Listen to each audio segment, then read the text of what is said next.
Hello once again from the Prim Reaper. This is going to be a little bit of a different sort of video. I was inspired by many of the comments on my most recent video about men needing to be allowed to express their anger freely. Yes, even though I don't have as much time currently to respond to comments, get back to me when I'm finished my counseling practicum. I do still read them all, so thank you for posting. Honestly, this is kind of a topic that I've been wanting to do for a while. I think I just needed to wait for the right inspirational nudge to come along and push me into doing it. So, for context, let me give you a few examples of the kind of comments that got my noggin joggin'. Women will always use your emotions against you. Never let one know what you really think or feel. They don't actually care anyway. They just want something to use to manipulate you later. As an angry man at this point in my life, all I see is sweater boobs. It's too late, young lady, since the no-fault divorce you women wanted. Men have been telling their sons not to get married, and even showing them why not to get married with their own lives. You women have already lost in every way, but you can't see it as we, men, walk further away from you in higher education, in careers, and in the social construct. You women will raise your standards, want men who make the money you want, and your pool of choices will grow smaller and smaller. Do the research, it's very clear. Might dismiss you, lady. MGTOW is mainstream. You want, we want, men have walked away. We don't need you to tell us anything. You really feel the need to help? Go shame your fellow women back into line, all the way back into 1940. There are others in this vein, but this is enough to illustrate my point. I'm not going to individually respond to any of these messages in this video. That's not the point of sharing them here. Also, don't misconstrue my intention here. I'm not personally angry or offended by any of these comments. I practice what I preach. When I say that I want people to feel free to express their anger in the comments of my videos, I mean it. I don't take these things personally, and I can roll with the punches.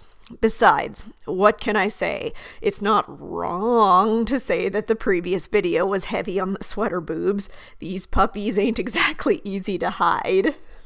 However, when you think about it, these comments were all posted on a video from a creator that is obviously supportive of their plight, and yet many of them are still pointed, distrusting, and still critiquing ideas from women as a united whole, whether or not I claimed to hold those ideas in the first place, and even whether or not they are truly common ideas to most women. There's an interesting discussion to be had here surrounding the obvious desire for an enemy to strike down. There's a lot to be said for the psychology of othering people in this way, and the many different reasons why some people might be more inclined to do this. Human beings are undeniably a social species. There are many studies examining the importance of social relationships and the myriad of problems that tend to arise in those without such relationships. However, more to the point, human beings are also a tribal species, and even in more modern social settings, we can see the way this manifests in the way our brains work when judging others, both in specific and more global situations. Consider, for example, the fundamental attribution error, where we overemphasize personal characteristics in others when judging their behavior, and minimize situational effects. This is the sort of cognitive bias that allows us to place more personal blame upon others than they might deserve. This may even be more exaggerated to include not only individuals, but groups as well. That is, it can be easy to take a situation in which no one in particular was at fault and turn it into a situation of not only individual, but more global blame. Say a woman is driving in a row of cars, and all of a sudden the brakes in her vehicle unexpectedly fail, causing her to crash into the man in front of her. An example of the fundamental attribution error as it pertains to this specific situation would be for the man who got hit to assume not that there was something wrong with the woman's car, but that she simply must not have been paying attention, or was perhaps just an incompetent driver. You can see how this could then bleed into a more global, prejudicial view. She's an incompetent driver because she's a woman. If this same thing happened to us, we would know the accident occurred due to the brake failure and is obviously no reflection on our own driving. But if someone slammed into our back end, we might not be so quick to grant the other person such situational grace. Another obvious tribal tendency we as a species have is to have a general preference for what we perceive as the in-group. This makes sense if you think about it. Of course, our ancestors would have generally made a lot more headway in trusting those who were a part of their tribe and in protecting themselves from those who might seek to harm them. Now, on that note, a topic of far more relevance to this discussion is the converse: how we as a species respond to what we perceive as the outgroup. And there's actually some interesting research on this, because how we respond to the outgroup is not often as linear or as simple as the way we relate to those in our in-group. For example, a study by Abink and Harris explored in-group favoritism and out-group discrimination by studying the way two politically opposing groups, as well as an artificial non-rival out-group as a control, allocated resources to both their own and the opposing groups. It is of course entirely unsurprising that each group was far more likely to allocate more resources to their own group and to offer less to the others. However, when comparing the way a group allocated resources to their political rivals versus towards the non-rival group, we can see that the former was given far fewer resources than the latter, suggesting that discrimination against an outgroup is far likely to be stronger when a given group is primed to be negatively disposed to that group, particularly in cases where the opposing group is viewed as threatening. Another interesting spin on this topic can be found in a study by Agadalina and Lovikov that found that, as a general rule, people tend to be more prejudiced against groups perceived to be coherent, though this was moderated by the ways one looked at it. That is, those that focus on the general essence of a group, the similarities between members, may be more likely to tend towards forming stereotypes of said group, which can increase prejudicial attitudes towards said group. Now, keeping these ideas in mind, I'd like to move on to my next point. In understanding some of the underlying reasons why our views of the outgroup might be more vulnerable to negative cognitive biases, we can start to fill in more of the fine details. We frequently see examples of prejudice against the other wider group where people perceive threats. One example of this that I've spoken about on my channel before is in the feminist argument that #YesAllMen are in some way dangerous, and therefore it is entirely justifiable for women to feel afraid of them and always be looking over their shoulder if men so much as have the audacity to share a sidewalk with them. However, I'd be remiss if I didn't point out examples from the other side, the side of men accusing all women of being blood-sucking, gold-digging, untrustworthy, wicked witches of the West, to demonstrate how this is a thought process that can strike anyone. Now, if it were only a matter of presenting one solitary counterexample to refute claims like these and change the minds of those who say them, we wouldn't need to be having this discussion. After all, logically, most people who make these sorts of claims, when challenged one-on-one, will almost certainly admit that they are making generalizations and that not all of Group A engages in behavior B. Many of them will qualify this by saying something along the lines of, but enough of Group A engages in behavior B that it makes it not worth the risk to interact with them. A person who says this may not even necessarily be arguing in bad faith either. We generally have a tendency to try to confirm our own worldviews and experiences by seeking out people in the same boat as us. We do this for many reasons: to normalize our own experiences, to help us to not feel so isolated, to form support groups around our experiences, to help us realize that it wasn't just about us, to help us figure out how to respond to the situation, to figure out what to do next, etc., etc. This is generally a very beneficial process that can help us process what has happened to us.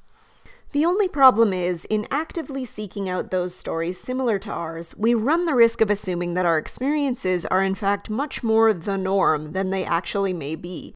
Worse yet, you may find yourself reevaluating your own experiences based on how others responded, and making them out to be much worse in your own mind than you initially perceived them to be. That maybe the person who hurt you really had much more negative intentions than you thought, or that perhaps you were more traumatized by what they did than you originally accounted for. Of course, this all comes back around to make an individual feel much more aggrieved by said parties who hurt them, and in seeing others who are also hurt by others who share similar distinguishing features, some people may begin to feel justification in feeling anger, fear, or even straight-up hatred towards those who belong to the group bearing those features. For many people, this can result simply in avoiding the aforementioned group and those belonging to it, but for others, this may evolve into viewing that group as the enemy that needs to be taken down a peg or two, and it often begins, in its own way, to feel good to do this. By creating an enemy in our own minds, we elevate ourselves to the position of better than. The degree to which someone is better than said enemy varies from person to person, but the key thing is that feeling better than someone or some other group, especially when going through a low period in one's own life, can be an incredibly attractive position. There's actually a wonderful, much more pointed discussion from John Cleese on this subject that I'm actually going to go ahead and link in the low bar because it's spot on. Unfortunately, though all of this can make us feel temporarily great in the moment,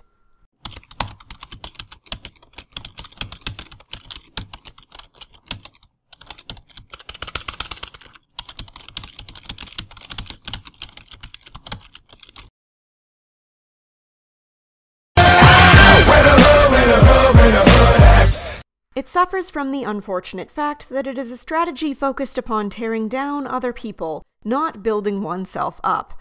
This means that any high you might feel from putting that person or those people in their place is not really going to do anything to address any negative aspects of yourself, aspects that may or may not have helped to contribute to your problems in the first place, or any leftover negativity that you may be harboring as a result of your unfortunate experiences. So, sure, you may have gone on to someone's comments section and told them that they're a jagoff for having the audacity to belong to the same group of people as the person who hurt you, and that might give you your jollies for the evening, but it's not going to do a darn thing about the overall lingering pain that you're feeling after having been hurt. To help illustrate my example, let's look at the difference between two different kinds of MGTOWs. I'm going to call them proactive and reactive MGTOWs. The proactive MGTOW takes an objective look at the way society is right now, determines the dating landscape is just too risky for them, and decides to take a sabbatical from that scene altogether, choosing instead to focus solely on doing things that they appreciate doing. The reactive MGTOW, on the other hand, has possibly been hurt by a woman or two from his past, or may simply be unable to secure a relationship at all, and uses his pain as an impetus to lash out at women. These are generally the kind of MGTOWs that say they're going their own way, but they spend more of their time talking about women than your average man does anyway. Hey, as I've said, this is nothing that we haven't seen from angry feminist types as well, but I would be hypocritical if I were the sort to tell those individuals to police their own if I wasn't at least going to take the time to point out to those in my subscribers who make these kinds of statements that these kinds of mindsets aren't serving them. Holding on to the idea of having an enemy keeps you locked in a perpetual angry state, forever focused on finding a dragon to slay. This kind of mindset destroys your chances of finding a healthy relationship with someone, which is entirely fine if you're genuinely not interested in that sort of thing. But if you only feel this way because of sour grapes, this kind of mindset is going to do nothing to positively affect change in that department. I'm not even referring only to romantic relationships either, but also healthy friendships, healthy family dynamics, and healthy workplace relationships as well. Worse yet, though, by uncritically making everyone in a given group your enemy, even those who are sympathetic to you or advocating on your behalf, you run the risk of weakening your own cause. Now, I'm not the sort of person who's going to let a few dismissive or insulting comments stop me from fighting for men's issues. As I've said, I'm comfortable with being that place where people feel they can share their pain and aggravation, even when it's misdirected. However, for people who are new to the cause and are trying to break into the scene to advocate for men, they may feel actively shunned in the face of such undeserved hatred and may second-guess themselves. Not only that, but you give those who you might legitimately call your political enemies further license to mock and deride you. You're misogynists who hate women. See? You're even hateful to women trying to help you. Those women should just give up because you're beyond saving. And so on and so forth. And unfortunately, there are some people that might actually listen to this garbage. Regardless of whether you're just hurt and angry and putting up a defensive wall against those trying to reach out to you, there's no question that behaviors like this just make you look bad. Of course, this is assuming that you actually have a cause, such as trying to push for the behaviors that were done to you to be less socially acceptable, or even just wanting to spread awareness of what was done to you.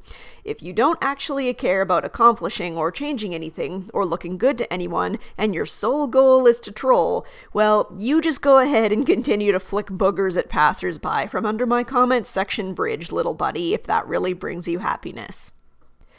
You might not care about what I or any other woman thinks about your opinions, and that's just fine and dandy, but it does behoove you to consider how your actions may be making other men look bad to those who would like to make an enemy of men as a group, the way you're making an enemy of women as a group. To those of you whose comments I featured in this video, no hard feelings. You are welcome to continue to comment here freely. It doesn't bother me. I don't delete or censor comments. Though oftentimes I do find that Google's overactive spam filter does block a lot of them without my consent, and I do try to allow them when I find that happening. I want my channel to be a place of free discussion, and I'm not going to shun you just because I might disagree or feel I'm being inaccurately represented. As I've said before, I understand that you're hurt and probably feeling betrayed by someone in your lives, one or a few women in particular, or even just society as a whole. I get it, and if I can offer nothing other than a place where you can share your thoughts, then so be it. However, I do urge you to think about what I've said here. When I said in my last video that men's anger needs to be heard rather than hidden away, I didn't mean that anyone who's ever been hurt before should have full license to act like a jerk to everyone without consequence. You're not going to get a lot of people staying in your corner despite these sort of dismissive comments, but I'm not going anywhere. I urge you to acknowledge the difference between those disinterested and unsympathetic to your experiences and those like me who are advocating on your behalf. You don't have to make me and those like me the enemy. There are more effective ways to direct your anger, blame, and hurt that don't lead to quite as much shooting yourself in the foot. Thanks so much for watching, and I hope to see you all in the next one.